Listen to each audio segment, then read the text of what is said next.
Assalamualaikum dan salam sejahtera. Saya Asim Hassan dan ini Awani Borneo. Berikut tajuk utama untuk anda malam ni. Abang Jo beri peruntukan beli pil COVID-19. PBT daerah akan kenal pasti penerima rumah mesra SMJ. Wanita PRS tuntut peranan lebih besar.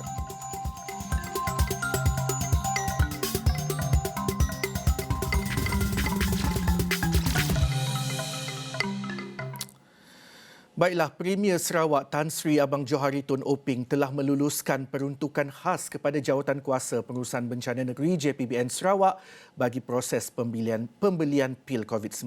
Dana itu bagaimanapun akan disalurkan mengikut keperluan berdasarkan jumlah pil yang ditempah. Jelas Abang Johari Sarawak ketika ini dalam fasa perbincangan dengan Kementerian Kesihatan Malaysia KKM bagi mendapatkan bekalan pil COVID-19 keluaran Pfizer. Pfizer pil ini telah dibenarkan oleh pihak KKM dan sebab itu dalam permulaan ini saya telah membuat keputusan untuk Kerajaan Sarawak membeli bagi kegunaan rakyat dan kita lihat bagaimana kesannya kepada mereka yang masa ini hanya mild saja, tidak begitu merunsingkan. Jelas Abang Johari, pembelian pil COVID-19 ini sebagai salah satu persediaan Sarawak beralih ke fasa endemik. Beliau berkata demikian ketika ditemui media selepas menghadiri program Jelajah Ramadan di Gedong pada Sabtu. Sebelum ini, Kerajaan Sarawak menyatakan hasratnya untuk membeli pil COVID-19. Bagaimanapun tidak dinyatakan jenis pil tersebut secara spesifik. Kerajaan Sarawak mungkin akan mengemukakan beberapa lagi pindaan rang undang-undang RUU pada persidangan Dewan Undangan Negeri Dun Sarawak yang akan berlangsung Mei depan. Timbalan Menteri Undang-Undang MA 63 dan Hubungan Negeri Persekutuan, Datuk Sharifah Hasidah Said Aman Ghazali berkata usul pindaan tersebut bagaimanapun masih dalam penelitian. Mungkin ada. Kita belum pastikan lagi, tapi kemungkinan ada beberapa lah yang akan dibentangkan. Kita tunggulah. Ya. Setakat ini belum ada keputusan yang tetap lah.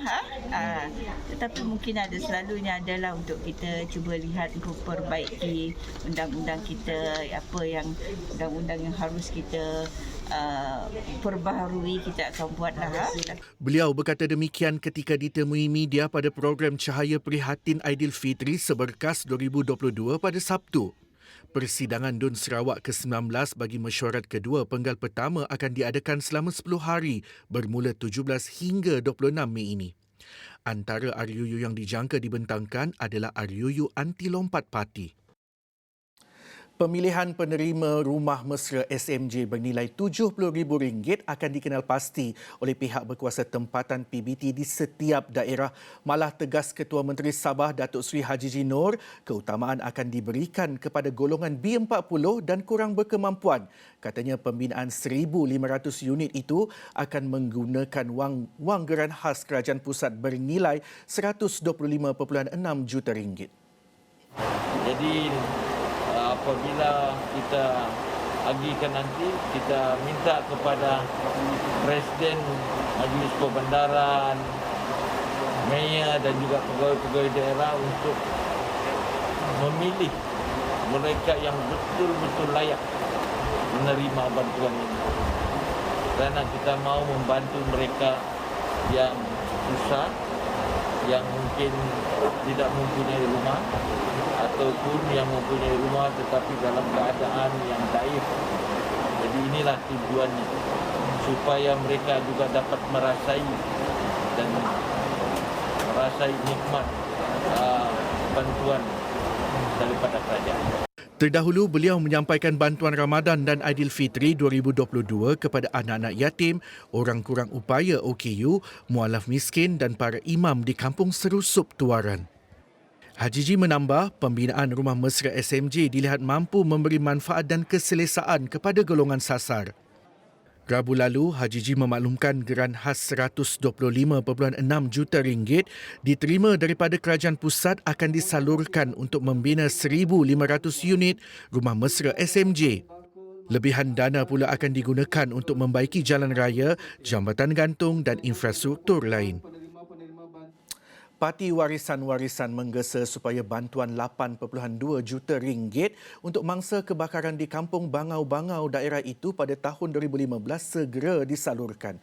Presidennya Datuk Seri Muhammad Shafie Apdal berkata peruntukan yang diumumkan Ketua Menteri Sabah Datuk Seri Haji Nur pada 6 April lalu amat diperlukan untuk membina semula rumah mangsa kebakaran di lokasi sama. Syafiee pada masa sama menggesa supaya pembinaan rumah baru mangsa di lokasi asal disegerakan tanpa memindahkan penduduk ke kawasan lain. Jangan pindah mereka di mana-mana tempat. Ya, kerana mereka ni berasal dari kampung ini. Masuk ke kampung Bugaya bukan bersesuaian sangat. Nanti bantah pula masyarakat di kampung itu. Jadi saya berharap sungguh perkara ini dapat dipercepatkan. Ujar Syafiee, peruntukan dalam jumlah sama sudah diluluskan ketika kerajaan warisan memerintah sebelum ini. Syafiee berkata demikian ketika ditemui selepas melawat dan menyampaikan bantuan keuangan kepada 107 ketua isi rumah KIR mangsa kebakaran pada Sabtu. Lewat malam Rabu lalu, kebakaran di kampung Bangau-Bangau memusnahkan 10 blok bangunan rumah transit 100 pintu menyebabkan 712 mangsa kebakaran tinggal sehelai sepinggang. Persidangan Perwakilan Tritahunan ke-5 Parti Rakyat Sarawak PRS membuka tirainya pada Sabtu. Antara fokus persidangan 2 hari itu adalah untuk memilih jawatan kuasa Ahli Majlis Tertinggi termasuk timbalan dan naib presiden serta keanggotaan daripada pelbagai exco parti. Dalam ucapan pembukaan sayap wanita PRS, 4 perkara dituntut bagi membentuk perpaduan dan keadilan antara ahli parti. Perkara utama yang disebut oleh ketua wanitanya, Datuk Doris Sofia Bordi, meningkatkan kota ahli majlis wanita dalam parti itu. Antara tuntutan lain ialah mencalonkan lebih ramai ahli wanita PRS memegang jawatan dalam syarikat berkaitan kerajaan dan calon ahli wanita PRS dalam majlis tertinggi PRS. Pertama, adakah adil bagi ahli wanita di dalam PRS yang seramainya kurang lebih 24,000 half dari jumlah 51,178 keahlian PRS diberikan hanya 20 jawatan ahli majlis ataupun councillorship daripada 112 yang diperuntukkan kepada PRS setakat ini. Adil? Keduanya, adakah adil apabila ada kuasan-kuasan parlimen dan adun, I don't have to mention who and where, yang langsung tidak mencalonkan ataupun hampir tidak pernah mencalonkan ahli wanita sebagai penerima anugerah negeri maupun persekutuan. Tegasnya, meskipun gabungan Parti Sarawak GPS telah menggerakkan haluan parti ke arah memartabatkan golongan wanita di peringkat kerajaan negeri, kesannya belum menyamai tindakan di peringkat parti komponen. Namun begitu, representasi wanita dalam menjawat kedudukan di dalam maupun di luar parti masih jauh melebihi apa yang boleh diterima. Amat tidak setimpal, ia tidak mencerminkan jumlah usaha, sumbangan dan pengorbanan sayap wanita di dalam parti ini. Beliau berkata demikian semasa berucap pada majlis perasmian persidangan perwakilan Tritahunan ke-5 Parti Rakyat Sarawak pada Sabtu. Sementara itu, sayap pemuda PRS komited memperjuangkan pembangunan dan taraf hidup komuniti Dayak di pedalaman Sarawak dalam pelbagai faktor. Ketua Pemuda PRS Datuk Snodan Lawan menegaskan pencapaian parti itu dalam pilihan raya lalu perlu dimanfaatkan untuk membawa perubahan kepada penyokong. As a rural-based Dayak party, PRS Youth is obliged to continue the struggle to uplift the living standard of our rural by bringing and delivering more vigorous development to the rural in all aspects, especially in the field of education, training, civil service, infrastructure, economics, and entrepreneurship. Operasi penguatkuasaan di kawasan titik panas perairan Sabah akan dilipat gandakan menjelang tempoh perayaan Aidilfitri kelak. Hal ini bagi pastikan kedaulatan negeri itu terpelihara daripada sebarang anasir luar. Bukan itu saja, kesiapsiagaan aset-aset dan anggota berada pada tahap tertinggi. Kita melihat bahawa apabila menjelangnya musim-musim perayaan seperti ini, masyarakat berpandangan bahawa dengan kesibukan masyarakat, pasukan keselamatan akan leka. Pasukan keselamatan juga akan turut sibuk meraihkan perayaan-perayaan seperti ini. Tetapi hakikatnya tidak. Hakikatnya di dalam musim-musim perayaan kita lagi melipat gandakan kita punya operasi. Dan anggota kita pun kita pastikan tidak walaupun ada yang bercuti tetapi tidak menjejaskan sebarang operasi yang kita telah rancang dan kita akan laksanakan.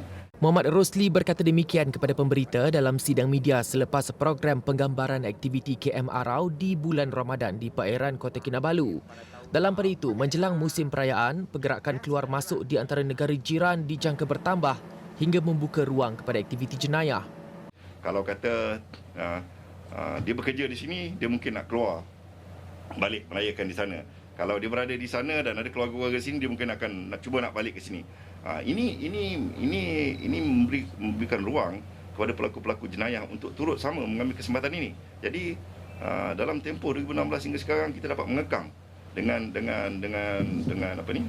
begitu ketara sekali lah aktiviti rentas sempadan tadi, khususnya parti daripada pelaku. Ini memberikan risiko keselamatan. Jadi suka kita ingatkan kepada masyarakat supaya jangan mengambil jalan mudah. Jangan mengambil jalan mudah untuk pulang dan sebagainya kan. Patuhi peraturan, ikut saluran yang betul lah. Kapal KM Arau sepanjang 87 meter ini merupakan kapal terbesar yang menjaga kawasan perairan di Malaysia Timur. Pada masa ini, jangkauan operasinya meliputi semua perairan Sabah Timur, Sabah Barat dan perairan Sarawak. Baiklah, laporan itu mengakhiri Awani Borneo untuk hari ini. Saya Asim Hassan. Salam hormat, kita jumpa lagi.